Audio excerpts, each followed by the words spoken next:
Professor JV, hoje em dia muita gente acha que o cristianismo está morrendo ou já morreu. Mas com tantas igrejas cristãs e com tantas multidões abarrotando templos e comícios, em que sentido se pode concordar com aqueles que veem o fim do cristianismo? Meus prezados, essa questão do fim do cristianismo, isto é algo que há várias décadas, talvez séculos, e talvez até ainda da época de Cristo, que se fala no fim do cristianismo.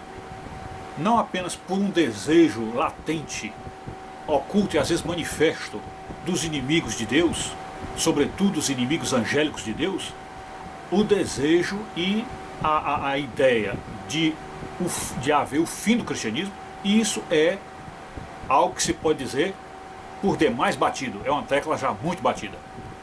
Então, o fim do cristianismo, a rigor, tem que ser visto em seus vários aspectos. Por exemplo, do ponto de vista físico, do ponto de vista arquitetônico, de engenharia, dificilmente se poderá dizer que o mundo chegará um dia em que não haverá mais igrejas.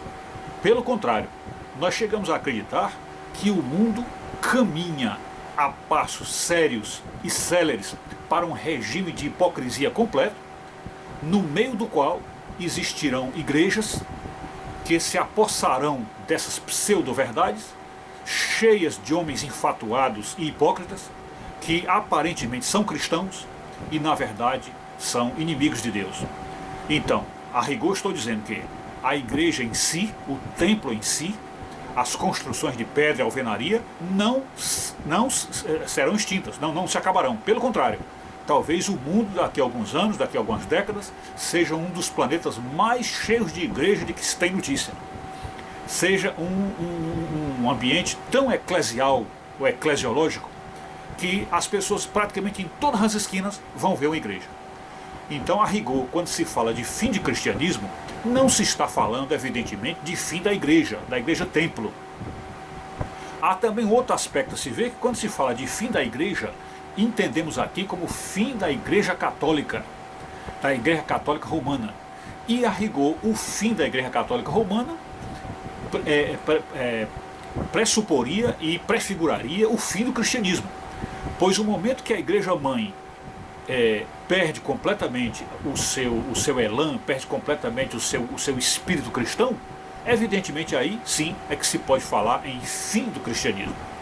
Então o fim do cristianismo, que nós acreditamos que existirá neste mundo, até antes da volta de Jesus, ocorrerá não pelo fato do cristianismo em si, aquele grande instrumento de salvação criado por Deus, que isso aí desapareça, que isso aí não exista mais, não é isso. Nós estamos falando do fim do cristianismo na Terra como movimento de Jesus, como instituição de Jesus. Isso deixará de existir porque a humanidade inteira estará vivendo a falsidade dos tempos do anticristo, estará vivendo a hipocrisia, a demagogia, e portanto não haverá mais clima nenhum, não haverá mais condição de haver um cristianismo verdadeiro. Mesmo dentro daqueles pouquíssimos corações que restem, haverá então tanto engodo, tanto engano, tanta confusão, tanta desordem, que nós não sabemos se disso se pode deduzir que há ainda o cristianismo. É claro que Deus poderá, descobrindo uma única fagulha do cristianismo dentro de uma alma, ele poderá até evitar algumas catástrofes do fim do mundo, quem sabe até retardando a sua vinda, como nós nos lembramos lá do caso de Ló, naqueles reinos pervertidos de Sodoma e Gomorra. Nós vimos como Deus vamos dizer assim, adiou a destruição daquelas cidades por causa de um único justo, que era Ló e sua família. Então é possível que Deus também preserve ainda um pouco tempo por causa de alguns pequenos sinais de cristianismo no coração de algumas pessoas. Mas o fim do cristianismo, como realmente entendemos, significa dizer que aquele espírito cristão que havia alguns séculos atrás, nem ousamos falar em décadas, mas ousamos dizer em séculos atrás, o cristianismo de respeito, onde a moral cristã tinha todo o poder, toda a valia e toda a autoridade, e onde a sociedade respeitava a moral cristã e também por ela era respeitada. Uma sociedade onde os próprios valores espirituais, os valores morais ditavam as regras de conduta e de convivência, e as pessoas se respeitavam independente até de haver uma lei humana propondo isto. Então, este tempo onde esta moral cristã, que é o sinal mais claro do cristianismo, este tempo com essa moral cristã já não existe mais. Não existe mais. Então, nesse sentido, podemos dizer, é o fim do cristianismo. E aí, como fim da era cristã, o que temos a esperar é apenas a volta do Senhor, porque deste dia até a volta do Senhor nos ares, o que haverá no mundo é uma decadência, é uma depravação e um mergulho nas trevas, atingindo a todo mundo, e será uma coisa tão séria que o próprio Jesus, no sermão profético, disse que se aqueles dias não fossem abreviados, nem os escolhidos se salvariam. É isso.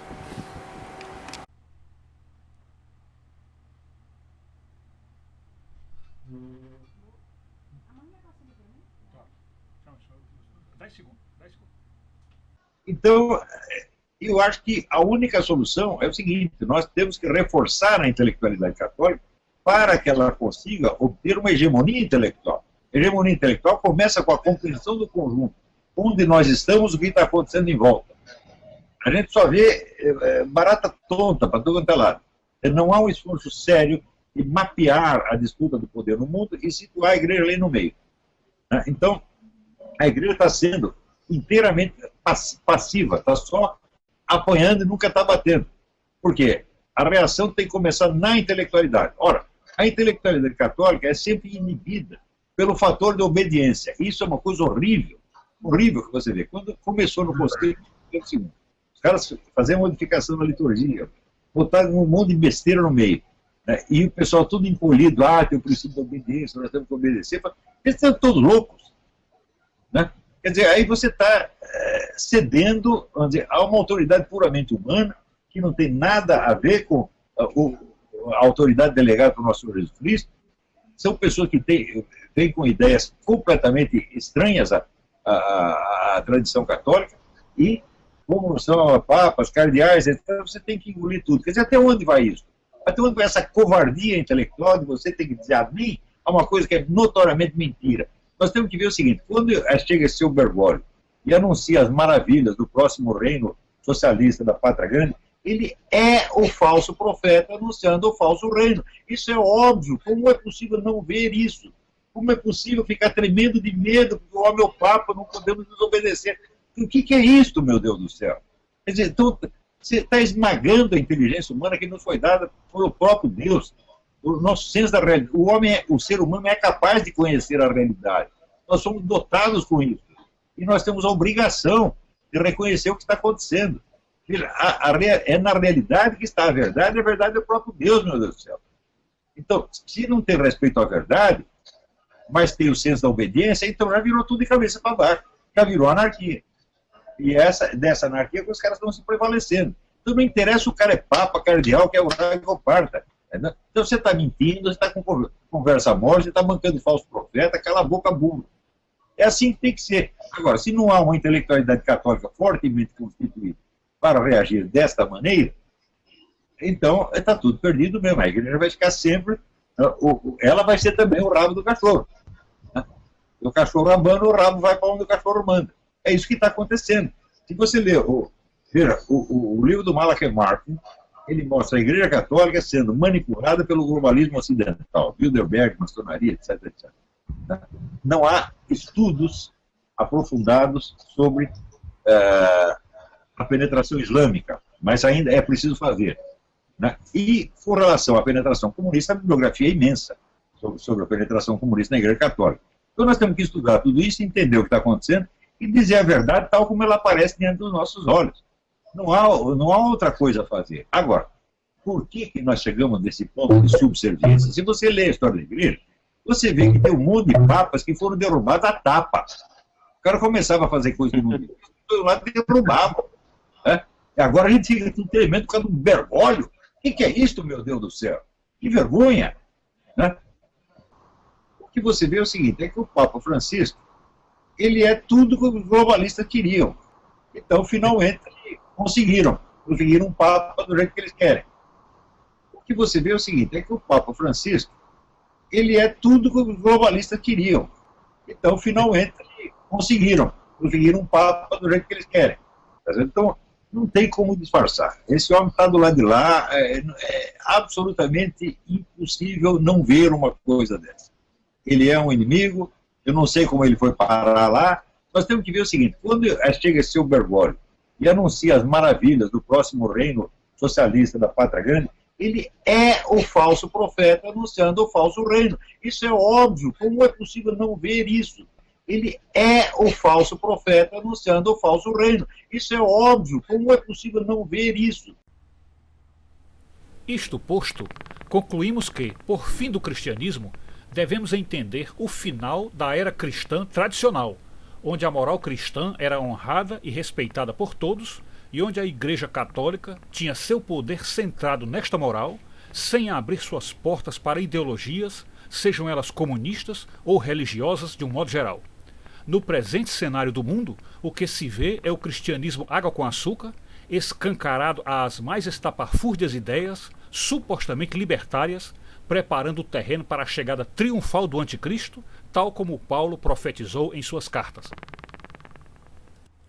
Neste caso, nada a estranhar diante das profecias bíblicas, pois quando Jesus disse, olhando para o templo maior, que não ficará pedra sobre pedra que não seja derribada, estava também nos avisando da chegada do fim do cristianismo tradicional, cuja derrocada viria dos dois lados.